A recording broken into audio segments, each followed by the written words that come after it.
Oh, like, I'm like crying. That is not a good look for me. Welcome back, guys. So, we're on the road again. I want you to guess where I'm going.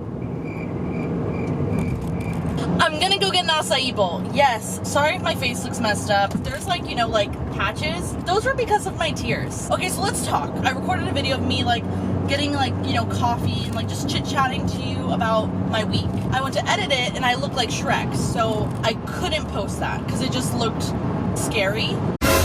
Then this week, I have been going through it health-wise. So let me tell you what I think happened.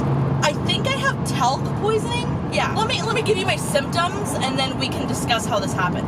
Wait, I don't even know if like my camera's focused or not. Whoops. So basically, these past couple days, I've just been having like an excruciating headache. I like thought to myself, if this gets any worse, there's no way I can survive this. There's no way. Oh, I totally accidentally just merged into this lane. Oops. So I'm getting a little concerned because my head is hurting so bad. My eye, this eye, like there's so much eye strain and like my eye is just hurting so bad. I am convinced my eye is gonna freaking pop out of my head. Who's honking at me? And then everyone was like, you probably just have a stress, tension headache. You have a tension headache. I'm like, no. I Google a tension headache. A tension headache is on your whole head. What happened to me is only exclusive to my left side. First of all, I started retracing my steps. This happened on Sunday. My eyebrow literally looks like a sperm. I don't know what I was thinking. It's okay.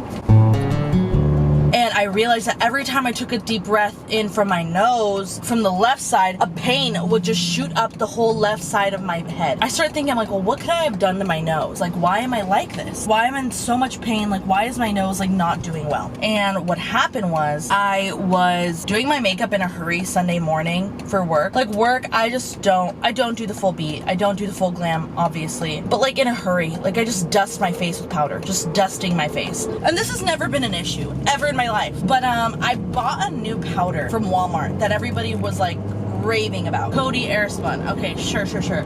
I bought the powder, used it. Extremely fragrant, okay? It was so fragrant that I was like concerned. Gets in my nose. I inhaled it while I was doing my makeup. I start coughing. I'm like, but it only went in through the left side, so it makes sense. Oh, I totally just spit everywhere. What I'm thinking is that this powder is somewhere in my sinuses with the strongest fragrance. It's like giving me a headache and like messing up everything on the left side. Cold air starts going up my nose and I start like losing power. I just start like wanting to fall to my knees in pain. And I start crying because my boyfriend's like thinking I'm being dramatic. He's like, you're literally being dramatic because the air is hitting you. I'm like, No, you don't understand. This cold air is my kryptonite. and I told him, I was like, Google what happens when you accidentally inhale makeup powder. Guys, obviously not intentionally inhaling my makeup. Let's put that out there. And the number one ingredient in makeup powder, setting powder, is talc. So he Googles what happens if you inhale talc. There's a thing called talc poisoning, okay? I have it. I'm sure I do.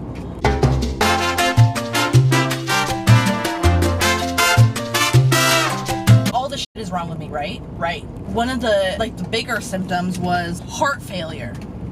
You're really not supposed to inhale talc, which I guess makes sense, but I guess I did. I don't think I inhaled that much powder, but we're not doing good. Love that. So ladies and gentlemen, beware of your setting powder because it's out to get you, basically. Sir, you are so loud. Oh my god. I'm pissed. I should be wearing a sweater right now. I should be enjoying fall, but I'm not. It's 85 degrees and I'm eating an acai bowl. God damn it. I'm so healthy. Oh, I'm sorry, ma'am. Do you see me? Because I'm a moving car. You should probably see me. Something's happened to me lately where I'm just not the person I've been. I've been known to be that girl who just lets things slide, you know. I never want to cause problems, never want to cause a ruckus. I don't know her anymore. I don't know what happened to her. Funny story about me.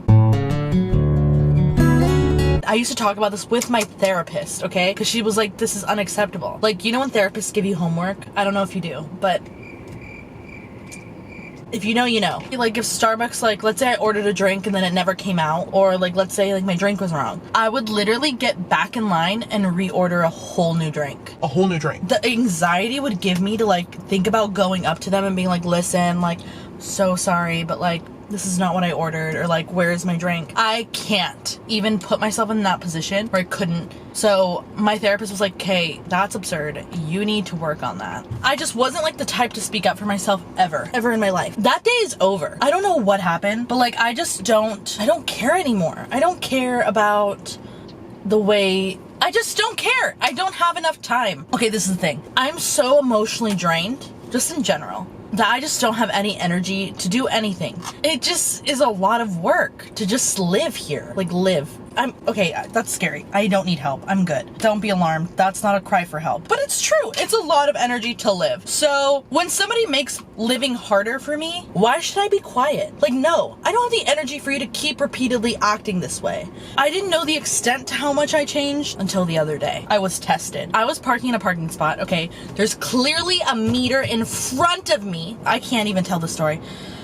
No, this got me so, I just got the chills. I just got the chills. I just got the full body chills by how mad I am. No, my heart rate just went up. This is not good for my talc poisoning. I'm parked in the parking spot. It's the last parking spot. The only thing above me is red curb, but I am behind a nice little meter. Where I was, like there's like little things on the floor, on the street. The little frame. It's a little frame of like, you should be within these parameters of the spot. So I'm in the little frame. There's a little meter in front of me, clearly. I was on the phone with my friend, like here just chatting it up in my car. I have every single intention to go sit inside a Starbucks and do my homework. I don't need to explain myself to this lady, okay? Because I'm in the spot. I beat you to the spot by like a long time. Like I've been in this spot for 20 minutes now. And it's my spot, okay? I've already claimed this spot. I've been sitting in this spot. There should be no problem at all. Then I'm sitting there, I'm on the phone, and this like, what was it? It was a Honda? No, it was a Ford Escape hatchback. I ran her plates, so that's why I know. I see this car like pull up so, this is my car. This lady pulls up like this, like so close, cuts it so close. Like, sister, that's a red spot. Like that's red curb. Like, I don't know what you think you just did, but it's not a spot. I don't say anything. I continue on with my conversation. I'll let her figure it out on her own. This woman gets out of her car and starts attacking me. Like, you know when somebody says something to you and it's not like not in a nice way, like it's already got like a rude undertone. Like she's so rude. And she gets out of her car and she's like, "Are you leaving? Are you leaving?" I'm like, "No, I'm not leaving." She literally looks at me and is like, "You're not leaving?" And I'm like, "No." And then in this exact moment, like a car starts pulling out behind me. This probably wouldn't have happened if like this didn't happen. She goes, "Well, can you back up instead of taking 2 spots?" Whoa, okay, what? So then I look at her and I go, I'm not taking 2 spots, okay? My Volkswagen does not take up a lot of space. So the little parameters that are on the floor that maybe you haven't noticed, honey, is telling me that I'm in the spot. This is a spot. And in case you didn't notice, the meter in front of me, this is a spot. This is not 2 spots. I'm not in between 2 meters. That's not my story. I'm not taking up 2 spots. And the way she said it was just so cutting. Like it was just, oh. And I literally look at her and I go, I'm not taking 2 spots. I'm in a spot. Is like what I motioned to her. But I'm telling her all this. So I tell her, I'm like, you know what? Like, I'm in a spot. This is not 2 spots. And I point to the meter and she literally looks at me. "The car behind you is leaving. Can you back up into that spot when they leave? Thanks." And I'm like, first of all, are you trying to push me out of the spot that I've been in for 20 minutes? If you asked nicely, if you were just like, Hey, like, listen, like, I didn't know that this was a red curb. Can you just back up and then, like, I'll take this spot? I would have been like, sure, sister, no problem. But the fact that, like, she was, like, being so rude and so snappy and, like, demanding it of me as if I was the one doing something wrong, like, no, not on this planet ever, anytime, anywhere. Should I give you this spot? But I said, like, yeah, like, I'll move back, but, like, I'm not taking up 2 spots. Like, why are you being crazy? And this woman had the audacity to tell me. What? I can't hear you. And then she got back in her car. Part of me, she said, well, bitch, then I can't hear you either. But you know what I did? There's something godly about somebody who didn't slap the shit out of this woman, okay? WWJD. What would Jesus do? I reversed. I gave her my spot. Why did I give her my spot? One, I thought she was gonna get out of her car and fight me. I'm scared of throwing hands. I'm a Pisces. So I'm like, I can't risk her attacking my car or me. So I'm just gonna do what she said. I felt like I was like in a robbery. Like she was stealing my spot and she had a gun to my head. That's literally what it felt like. Gave her the spot. I parked and I watched her leave. Didn't even look back, say thank you. Nothing. I go sit inside Starbucks and I order my hot chocolate. I'm so excited. I physically cannot shake this woman's like energy. I can't shake her energy. You know when you get in the shower, you start thinking about rude things that people have said to you throughout your life and you're like in the shower, you're like, you know what, actually, I do that all the time. There was a girl in 2nd grade. She told me that I wore perfume for attention. No bitch, I wear perfume because I smell bad. I was a smelly 2nd grader. So if that bothers you, okay, that's what I would have said to her today. But yeah, no, I should have handed it to her. And I always think about rude things that people have said to me throughout my life that I should have just shut down. And then I'm sitting inside Starbucks and I'm like, no, this is gonna be something that's gonna bother you. This bothers me to this day that she told me I wear perfume for attention. And I was like, you know what? This woman is not gonna join the club. She's not gonna be one of them. One of the people that upset me for years and years to come because I couldn't speak up. She needs to know what she did was wrong. Rude, rude, rude, rude, rude, rude.